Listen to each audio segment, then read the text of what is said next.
Welcome, welcome, welcome to What We've Witnessed. I'm his girlfriend.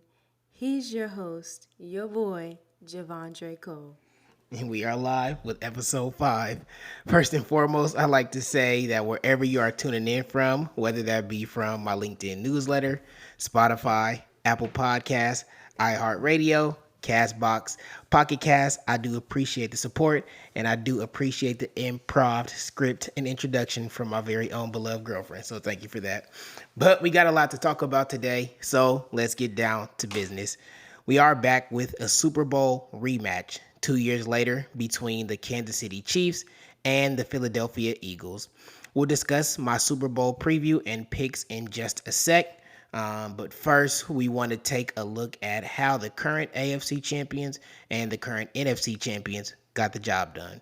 The NFC champs, the Philadelphia Eagles, throttled the Washington Commanders 55-23. Somebody go ahead and cue the violins for this funeral, because golly. I watched this entire game, and it honestly had the potential to be a close one, as I initially predicted last week, and I'll get into that soon. But Jaden Daniels and the Commanders, they came out in this game very aggressive, converted multiple fourth downs on the opening drive before they went ahead and settled for 3 points. And this was their first and last time that the Commanders were able to hold a lead all game. On the first play from scrimmage for the Eagles offense, Saquon Barkley set the tone for the remainder of the game, blazing past the Commanders defense for a 60-yard touchdown to take the lead. This was one of two first quarter touchdowns for Barkley, and he ended the game with 118 rushing yards and 3 total TDs. The turning point of the game happened when the Commanders began donating the ball to the defense. As I've stated, week after week is the recipe for disaster. After committing no turnovers against the Lions in the divisional round, Washington turned the ball over 4 times in this NFC Championship game. 1 came from a pick with Jaden Daniels, and 3 more were forced fumbles. When you look at it from a different perspective, these 4 turnovers ended up being 28 points for the Eagles. And if you protect the ball, we might, and emphasis on might, be looking at a competitive game at 27-23. Now, still in favor of the Eagles, obviously, but you can imagine that the play calling and momentum of the game looks a lot different if it's a lot closer. Now, all of the turnovers hurt, but I think the most pivotal one happened at the end of the third quarter with about 30 seconds left on the clock. Washington trailed 23-34 points at this time in the game, and they were marching the ball down the field with ease. They got the ball all the way to the 50-yard line, and they probably would have headed into the fourth quarter in plus territory. But Austin Eckler caught a short pass as he was falling, got up in hopes of trying to make something out of nothing, and fumbled the ball. And to me, this was the nail in the coffin. Jaden Daniels did finish his first ever NFC Championship game with 255 passing yards, 48 rushing yards, and 2 total touchdowns, along with that 1 pick that I mentioned earlier. The former Eagle, Zach Ertz, led the team in receiving yards in that game with 104 on 10 catches. Pro Bowler receiver Terry McLaurin also had the only touchdown catch for the Commanders and added 51 yards to this night. But this will conclude the season for the Commanders, one in which they exceeded everyone's expectations. From the second overall pick in this year's draft to the second best team in the NFC is a pretty tremendous leap. The Commanders have some free agency decisions to make, as Bobby Wagner, Zach Ertz, Dante Fowler, Jeremy Chin, as just to name a few people who were key contributors, can sign anywhere this season as they are all unrestricted free agents. They have about $87 million in cap room to work with, which, according to an article that I read from the NFL Spin Zone, is the most in the NFC this offseason. So while Jaden Daniels is still on his rookie contract, they can make some pretty big leaps in the offseason. So we'll see how things unfold in Washington. Now, let's get back to Philly. Their tandem of Jalen Hurts and Saquon Barkley combined for 6 rushing touchdowns on the game. Now, a few of those are obviously from the infamous tush push, but Hurts was, quote, let out of his straitjacket just a little bit this game by head coach, getting one of his scores on a 9-yard quarterback draw that led to a touchdown. Hurts also finished the game with 247 passing yards and 1 touchdown throw to A.J. Brown. And Brown ended his night with 6 catches to go with 96 yards as well. Now with this, Philly will keep flying, and they will soar their wings all the way to NOLA for Super Bowl 59 next week. Their opponents are a familiar foe, which are none other than the AFC champions, the Kansas City Chiefs. And Kansas City has officially taken full custody of the Buffalo Bills. This comes after their 32-29 victory in the game that helped punch their ticket to their third straight Super Bowl. In the game, Patrick Mahomes finished with 245 passing yards, 43 rushing yards, and 3 total touchdowns. Flat out, Mahomes outdueled Allen in pretty much all major statistical categories, excluding turnovers, where he had more passing yards, more rushing yards, and more total TDs in the game. Rookie receiver Xavier Worthy led the team in receiving yards with 85, as well as 1 touchdown. Kareem Hunt, who was a former NFL rushing yards champ, led the Chiefs' rushing attack with 17 carries to go with 64 yards and a touchdown. Really quickly before we dissect the game, Josh Allen kind of going over to the Bills. Josh Allen did end the game with 237 passing yards, 2 passing touchdowns. James Cook ended his night with 13 carries to go along with 85 yards and 2 TDs as well. And Mac Hollins was the top receiver for the Bills in this one, tallying 3 catches for 73 yards and a score. So what we witnessed was Patrick Mahomes doing what he does best against Buffalo, and is finding a way just to beat Josh Allen when it matters most. Their last 8 meetings between these two teams since 2021, there's an even record of 4-4. The Bills have won all 4 of the regular season games, and the Chiefs have won all 4 of the playoff games. And they'll face off again next year during the regular season. So it was a pretty good game from start to finish. Josh Allen nearly started being Josh Allen, reverting to some of his old turnover habits early on in the game. Almost donated the ball to the defense twice in the opening drive, but he settled down and began playing with a little bit more caution. Second quarter, Mahomes ended up losing a fumble on a mishandled RPO that was recovered by Ed Oliver, the edge for the Bills, which the Bills turned into points. All postseason, there's been the trend, which I always state, is that when teams have more turnovers, usually they end up losing the games. Now, that's unless you happen to be the Kansas City Chiefs. Bills did win the turnover battle in this, committing no turnovers versus Kansas City's 1. And even though they didn't have any turnovers, there was a very controversial turnover on downs that sent the sports world into a frenzy. It was at the 13:01 mark of the fourth quarter. The Bills faced a critical 4th-and-1 in which they insisted on going for a QB sneak. Now, the reason why is because on previous plays, they were successfully converted, but it looked as though Allen was stopped short of the line of gain this time. The issue with this that really caused a lot of questions raised was one of the referees had the ball spotted over the line of gain, while the other referee had him short of the line of gain. And they ended up going with the referee who spotted it short. After further review, there was not enough conclusive evidence to reverse the call. So Chiefs ended up getting the ball, drove the ball down the field 5 plays later, and they took the lead and never trailed again. From what I could see, this was a pretty good stand in the call by the refs. Chris Jones and the defense did stop him from what I was able to see. And then after that, Allen, he did end up having one more chance late in the game to try to convert on the 4th down, give them one more shot. As people would have said, quote, his legacy was on the line.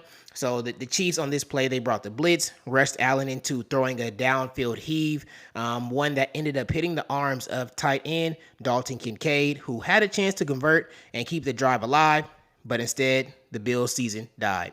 Tough postseason for tight ends these last 2 weeks during clutch situations. Obviously going back to Mark Andrews last week in the game against the Bills. But in the end, Pat best Josh yet again for the 4th time in the postseason. J.J. Watt said something that was very interesting during the post-game reactions on CBS that I couldn't agree with more, in which he said that basketball players were stuck in the Michael Jordan era, tennis players were stuck in the Serena Williams era, golfers in the Tiger Woods era, football players in the Tom Brady era, and now the Patrick Mahomes era is underway. And that's a pretty accurate depiction of what's been happening to Josh Allen in his postseason runs. This doesn't take away from his greatness. Obviously, he still has a case for being a Hall of Famer, but he's been directly on the opposite side of all of Mahomes' greatness. And year after year after year, his legacy continues to take that hit as he continues to lose to Pat Mahomes. So we'll see the Bills next year. Hard to see any major roster additions happening for them, as the GM Brandon Beane, he did admit that the organization organization won't be going on a big spending spree this offseason, which is to be expected for a team that's about $7 to $8 million over the cap heading into the offseason. So, in my eyes and in my personal opinion, the current state of the AFC, based on just roster talent alone, it's based on the shoulders of the Ravens. It's either Lamar or die when it comes to dethroning the Chiefs, because it's evident that depending on Josh Allen has left us with nothing to show for it. And then there were two. The matchup between the Chiefs and the Eagles. For the Eagles, they have the 2024 rushing yards champ and the best running back in the league, arguably. This year, the Eagles had the second most rushing yards per game behind the Ravens, along with the number one overall total defense in the league. This defense allowed the least passing yards per game, as well as the second least points per game allowed. The rankings are pretty similar to how they were for the 2022 season for the Eagles. The Eagles were the fifth best rushing team in the league, and they boasted the number two overall defense that year, only behind the 49ers. Now, when we look on the other side of the ball, as for the Chiefs, what do they have? Number 15, which is why I'm taking the Chiefs to take out the Eagles for the second time in 3 years, making it the first ever three-peat in NFL history. When you look at the Chiefs roster, they've done more with less, essentially. Looking back to last year's Super Bowl run, Mahomes had to take the receiverless team up against last year's 49er defense, which was pretty much a top 10 overall defense, number 3 rushing team in the league at that point with Christian McCaffrey. And in my eyes, there's no way you can tell me that a new receiving core with Hollywood Brown, DeAndre Hopkins, Juju Smith-Schuster, Travis Kelsey, and Xavier Worthy can't contend this year and get the job done. Now, while some of these players might be a few years past their prime, the names still jump off the board as guys who can get the job done. I think what the Chiefs will end up trying to do is make Jalen Hurts beat them. They'll probably, in some ways, try to stack the box and try to, contain Barkley as best as possible.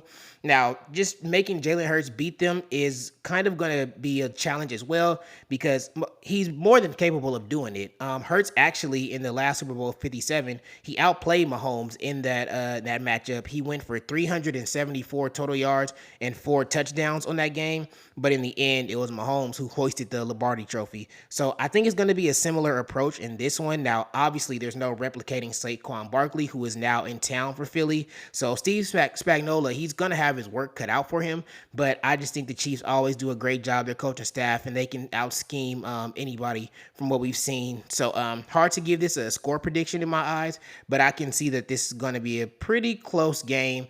Multiple lead changes is going to give us what we're looking for. And it'll end with the third straight ring for Mahomes and company. Now, we are moving on to Cole's quick hits for the week. There was news that broke out in the WNBA that sent shockwaves through the entire association. We had a 3-team trade, and this is straight from ESPN. That was for the Las Vegas Aces, who they were acquiring Jewel Lloyd from the Seattle Storm in exchange for Kelsey Plum, who went to the Los Angeles Sparks. And this is the first trade in league history involving multiple former number 1 overall picks. So in total, the Aces are going to receive Jewel Lloyd and the number 13 pick in this year's draft. The LA Sparks, they're going to receive Kelsey Plum, the number 9 pick in this year's draft, as well as a second-round pick for 2026. And the Seattle Storm, they will have this year's number 2 pick, as well as a first-round pick in 26. And Lee Yuru is also going to be heading to Seattle in this trade. So it's pretty interesting how this is going about, because you have 2 players in Plum and Lloyd who have pretty much a direct mirror reflection of how their careers have gone. Both guards who were drafted number 1 overall to their respective team, multiple all-star bids, multiple gold medalists. So they have the resume of being those standout players.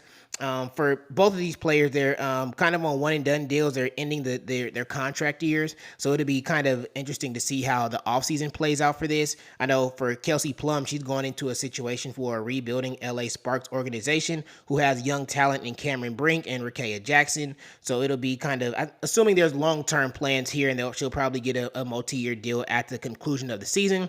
For the Aces, they're bringing in Lloyd from Seattle, who's a former scoring champ back in 2023, six-time All-Star. Having somebody of her caliber to pair with Asia Wilson will kind of help them get over that sour taste in their mouth of not being able to have the three-peat that they were striving for. So both teams, I feel like, end up winning. And of course, you can't sleep on Seattle, what they got in Yeru in the number 2 pick this year. Major trade, something that, like I said, that we haven't seen in WNBA history before. So it's definitely interesting to see how this will pay dividends for all of these organizations over the next season. So I'm really excited to catch some WNBA ball this year because with the new faces in new places, it'll be taking some getting used to, obviously, but we hope for nothing but great success for all of these organizations. Now, with Plum heading back to the Sparks, they're looking to get their first playoff appearance since 2020. The Ace having an all-star caliber talent like Lloyd coming to town. I don't think they'll lose too much there. So I think this is kind of a win-win for all teams, all squads. And we just hope that we have some exciting hoops coming up this year. And something else that we witnessed this week were the All-Star Game reserves were announced. I'll go conference by conference, starting with the West. Coming off the reserves list, we do have Edwards from the Timberwolves, James Harden from the LA Clippers, Anthony Davis from the Lakers, Jaren Jackson Jr. for the Memphis Grizzlies, Victor Wembanyama for the Spurs, Alperen Sengun for the Rockets, and Jalen Williams for the OKC Thunder. In the Eastern Conference, we do have Darius Garland from the Cavs, Cade Cunningham from the Pistons, Jaylen Brown from the Celtics, Pascal Siakam for the Pacers, Evan Mobley for the Cavs, Dame Dollar for the Bucks, and Tyler Hero from the Heat. Now, of course, there's always, as every year brings, there's going to be those all-star stubs. There's going to be people who feel like they should have been voted in more than others. I think one of the bigger headlines was for coming out of the East for the guard play, how we had Donovan Mitchell, and we had Dame Dollar, Jalen Brunson, Darius Garland, and Cade Cunningham, to name the full list. All of those guys made it in over the player who had the number 1 fan votes, LaMelo Ball, guard out of Charlotte. He had the number 1 fan vote, but he was voted number 3 in media total votes, and the media ranked him as a 7th player to be drafted or picked for the All-Star team.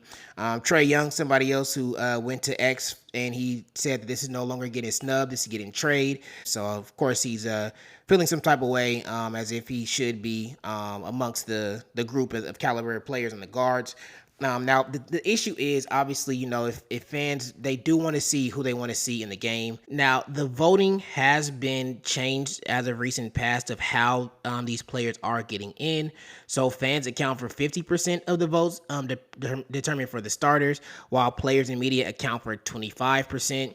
And that's the same for, for the reserve players and the starters. Now, when people, want to play the blame game and look for, like, who are these media people, who are the naysayers, or who are the ones getting the votes to say who can and who can't get in.